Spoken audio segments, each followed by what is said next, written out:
우리 출애굽기 14장 1절부터 14절 보도록 하겠습니다. 출애굽기 14장 1절부터 14절까지입니다. 오늘도 말씀 붙드시고 생명의 삶을 사시기 바랍니다. 출애굽기 14장 1절부터 14절까지 구약 성경 102페이지 제가 한 절 여러분이 한 절 교독하겠습니다. 여호와께서 모세에게 말씀하여 이르시되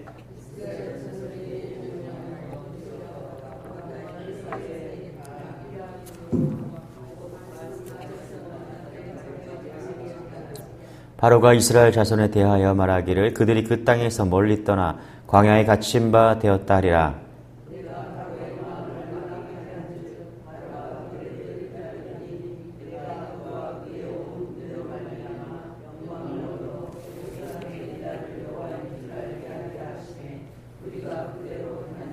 그 백성이 도망한 사실이 애굽 왕에게 알려짐에 바로와 그의 신하들이 그 백성에 대하여 마음이 변하여 이르되 우리가 어찌 이같이 하여 이스라엘을 우리를 섬김에서 놓아 보내었는가 하고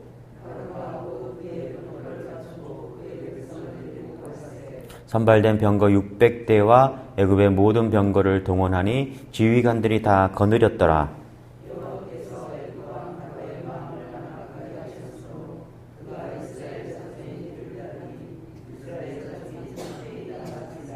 애굽 사람들과 바로의 말들, 병거들과 그 마병과 그 군대가 그들의 뒤를 따라 바알스본 맞은편 비하 히롯 곁 해변 그들이 장막친 데에 미치니라.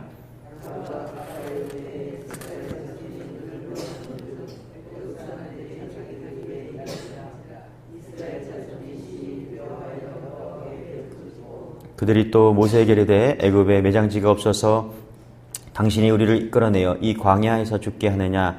어찌하여 당신이 우리를 애굽에서 이끌어내어 우리에게 이같이 하느냐?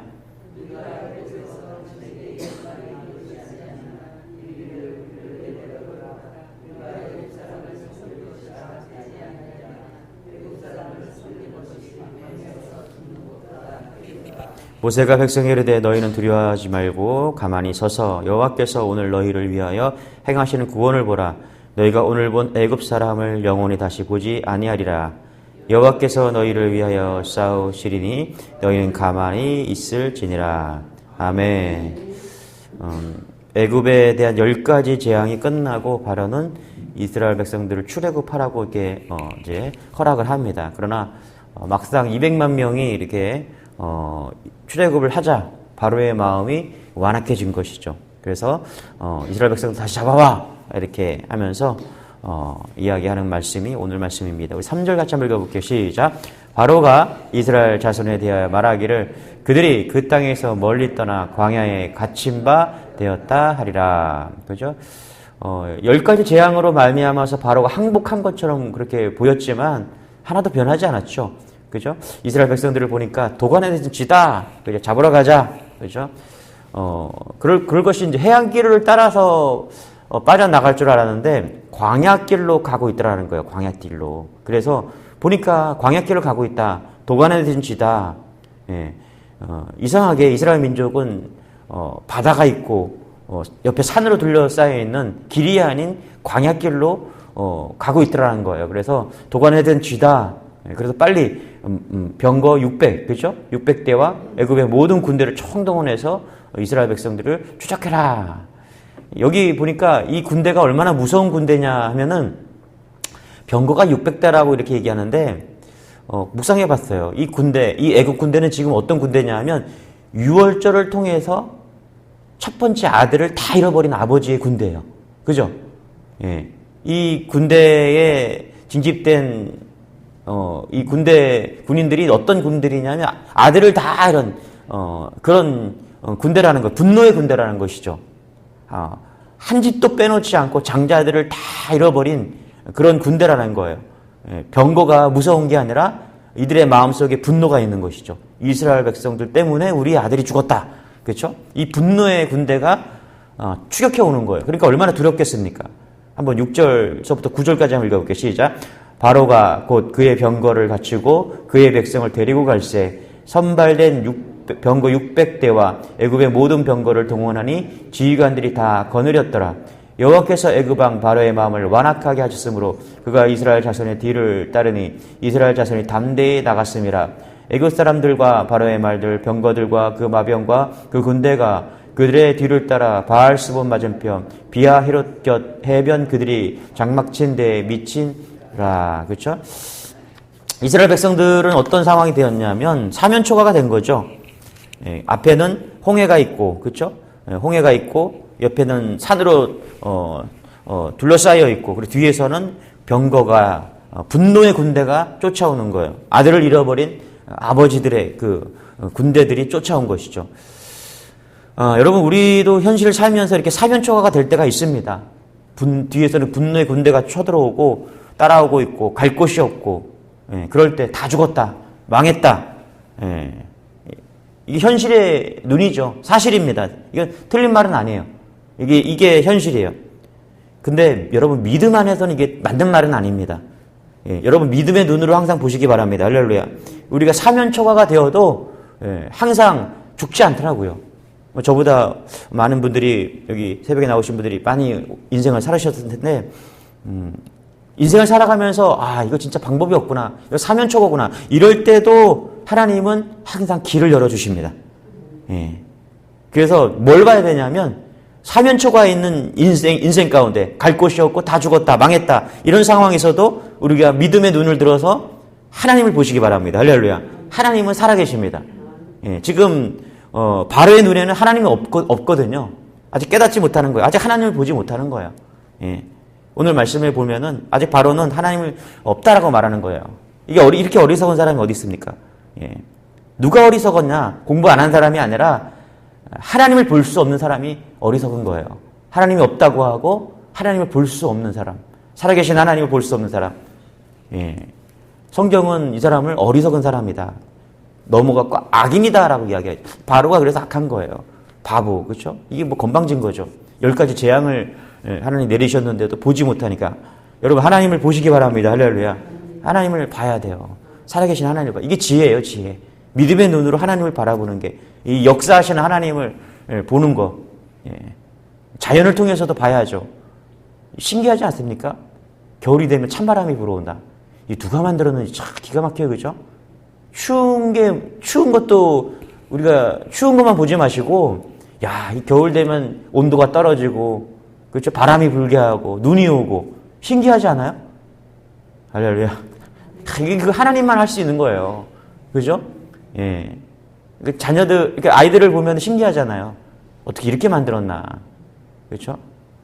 어떻게 이렇게 우리 모습들을 보면서, 어떻게 인간을 이렇게 나이가 들어가면서 우리가 조금씩 이렇게 피부도 변하고 머리털도 바뀌고.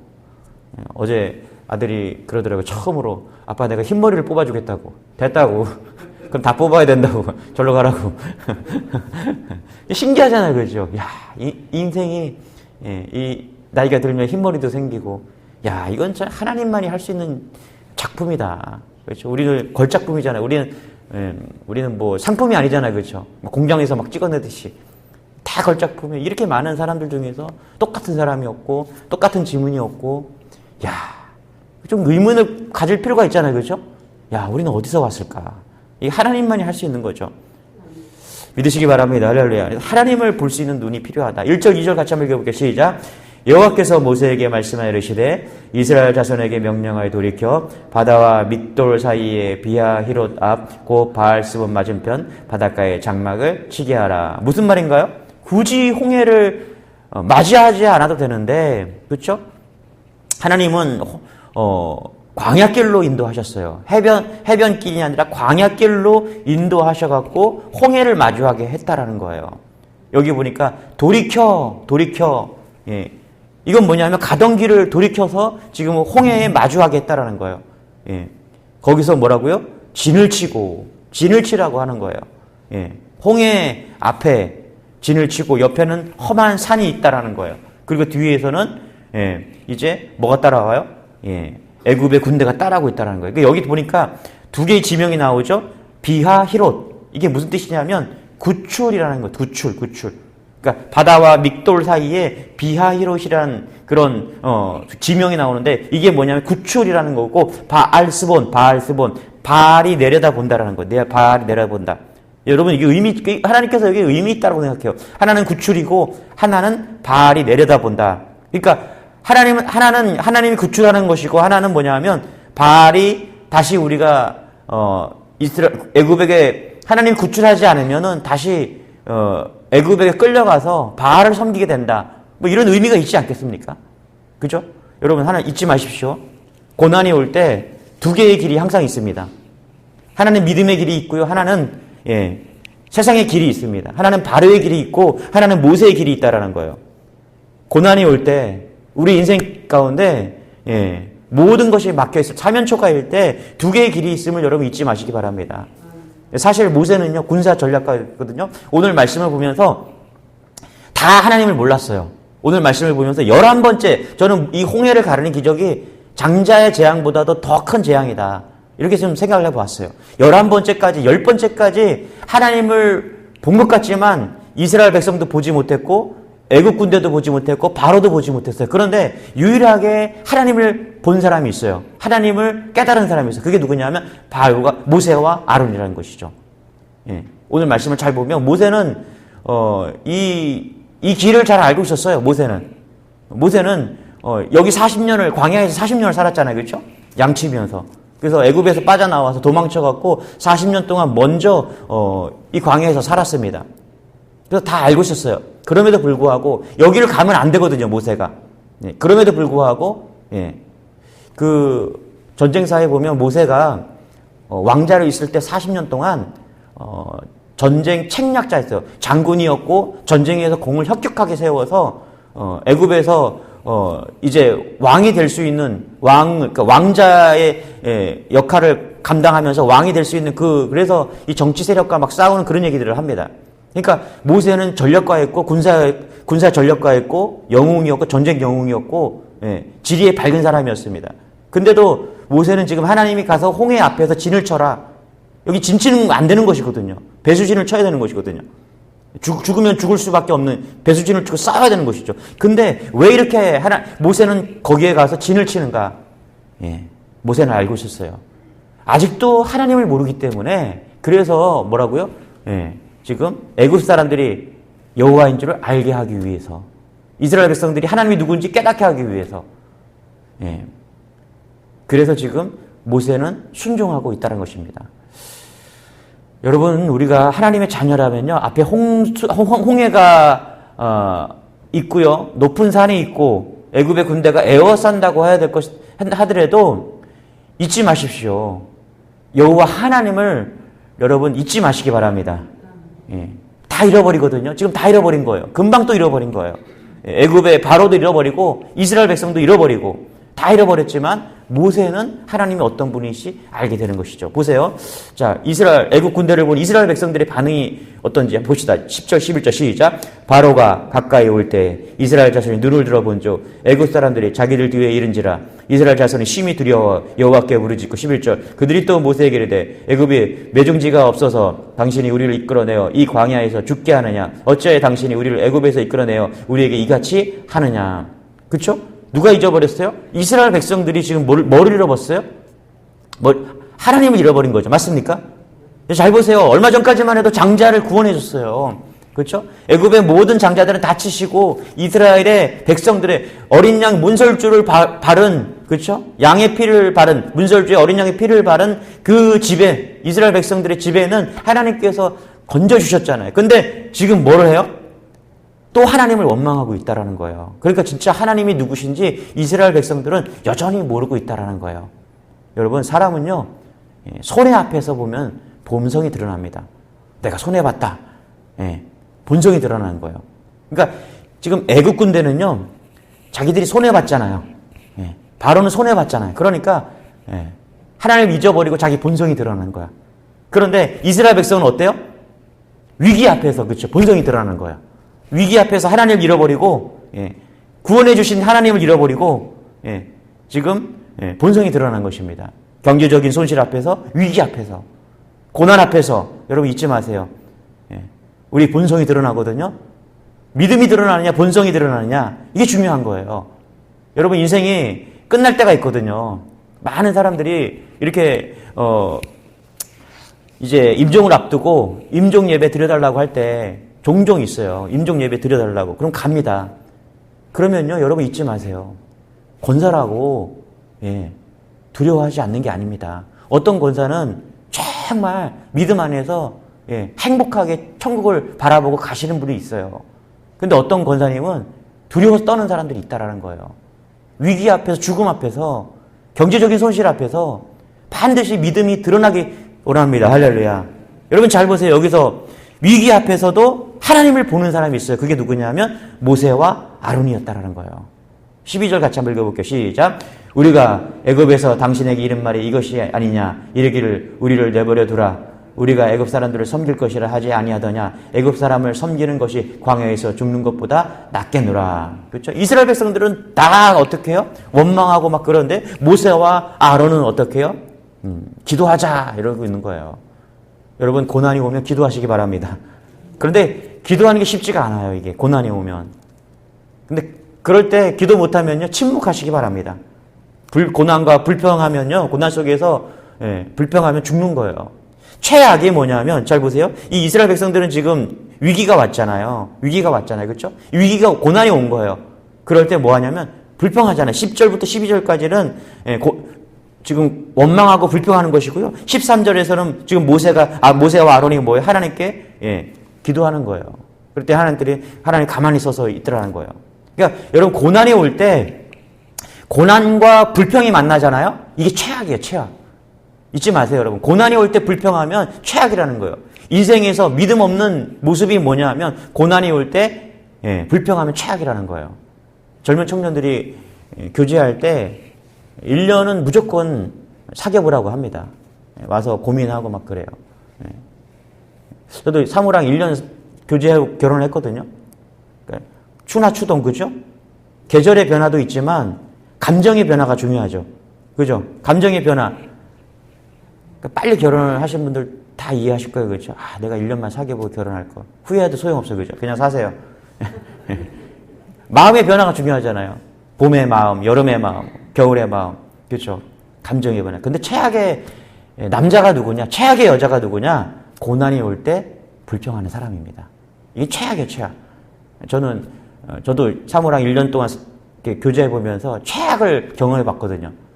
아, 근데 거기서 기도하더라고요. 그래도 할렐루야. 지혜자가 누구냐? 고난 올 때 괜찮아. 여러분 잘 보세요. 어떤 사람을 선택하겠어요? 믿음이 있는 여자를 선택하겠냐? 믿음 있는 남자를 선택하겠냐? 얼굴이 이쁜 여자를 선택하겠냐? 아니요, 다 아니고요. 저도 저도 40살이 넘어서 결혼했는데 우리 사모가 다 아는 얘기지만 한두 여자를 만나봤겠어요, 그렇죠? 여러 명 소개도 받아보고, 그렇죠? 근데 결국엔 믿음을 보게 되어 있어요. 믿음의 사람은. 할렐루야. 그래서 어떤 게 믿음이냐 그러면 고난이 올 때도 괜찮아. 하나님이 우리를 지켜주시고 있어. 이게 지혜자예요. 할렐루야. 이게 믿음이라는 거예요. 하나님이 선으로 인도할 거야. 여러분 이게 믿음인 줄 믿으시기 바랍니다. 할렐루야. 그래서 광야 40년 동안 여러분 잘 보세요. 이스라엘 백성들이 언제 죽었냐. 더워서 죽은 사람이 하나도 없어 성경에. 추워서 죽었다 하나도 없다. 그렇죠? 굶어 죽었다 하나도 없습니다. 하나님이 불기둥 구름기둥 만나 먹이시고. 그런데 언제 죽었냐? 원망과 불평 가운데. 여러분 잊지 마시기 바랍니다. 할렐루야. 고난 가운데 불평을 만나면 최악이 된다. 그래서 고난 가운데 하나님을 바라보는 은혜가 있기를 소망합니다. 13절 14절 같이 한번 읽어볼게요. 시작. 모세가 백성에게 이르되 너희는 두려워하지 말고 가만히 서서 여호와께서 오늘 너희를 위하여 행하시는 구원을 보라. 너희가 오늘 본 애굽 사람을 영원히 다시 보지 아니하리라. 여호와께서 너희를 위하여 싸우시리니 너희는 가만히 있을지어다. 그러니까 여기 보니까 13절 14절에 뭐라고? 두려워하지 말고 가만히 서서. 그렇죠? 멍 때리고 보는 게 아니라 그렇죠? 홍해 앞에서 뒤에는 군대가 있고요. 그렇죠? 쭈역해오는 군대가 있고 옆에 산으로 다 막혀져 있다라는 거예요. 그렇죠? 그럴 때 어떻습니까, 여러분? 내면에서 막 전쟁이 일어나죠. 그렇죠? 두려움이 막 온다라는 거예요. 내 내면에서 막 전쟁이 일어나고 있어요. 그렇죠? 맞죠? 네. 내가 하나님의 말씀을 따를 것인가? 내 감정과 생각은 막 현실이 막 오니까 영적으로 막 전쟁을 하는 거예요. 내면에서 막 전쟁이 일어나고 있는 거예요. 내 감정이 막, 감정과 말씀이 막 싸우는 거죠. 불안합니다. 안절부절하고 조급해지고 좌불안석되고 두렵습니다. 그때 묵상해야 됩니다. 하나님 묵상하시기 바랍니다. 하나님을 바라봐야 된다는 거예요. 하나님은 나를 인도하시는 분이시다. 할렐루야. 하나님은 우리의 생각보다 높으신 분이다. 할렐루야. 두려워하지 않기를 바랍니다. 할렐루야. 성경에 366번이 두려워하지 말라잖아요. 그죠?